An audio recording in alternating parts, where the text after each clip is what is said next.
আগামী বছরের শুরুতেই দৃশ্যমান হতে যাচ্ছে পদ্মা ব্যারেজ, এমনটা জানিয়েছেন পানি সম্পদ মন্ত্রী শহীদউদ্দিন চৌধুরী অ্যানি।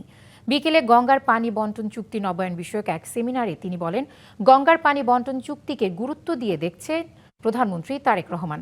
আসন্ন জাতিসংঘ সম্মেলনে বিশ্ব নেতাদের সামনে প্রধানমন্ত্রী এই বিষয়ে জোরালো বক্তব্য রাখবেন। এছাড়া চলতি বছরের 12ই ডিসেম্বর গঙ্গা পানি বন্টন চুক্তি নবায়নের সময় ভারতকে বাংলাদেশের মানুষের স্বার্থ বিবেচনার আহ্বানও জানান তিনি। আমরা বোধহয় এটা একটু রিথিঙ্ক করতে পারি যে অ্যাটলিস্ট যে সমস্ত পারি কনস্টিটিউশনের আরেকটা পার্সপেক্টিভ হচ্ছে যে সমস্ত চুক্তিগুলো এই পদ্মা ব্যারেজটা আমরা জাতির সামনে দৃশ্যমান করে নিয়ে এসেছি।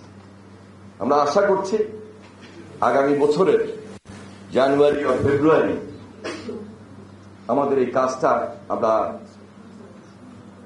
ফিজিক্যালি দৃশ্যমান করব এবং যেখানে মাননীয় প্রধানমন্ত্রী নিজে গিয়ে উদ্বোধন করবে।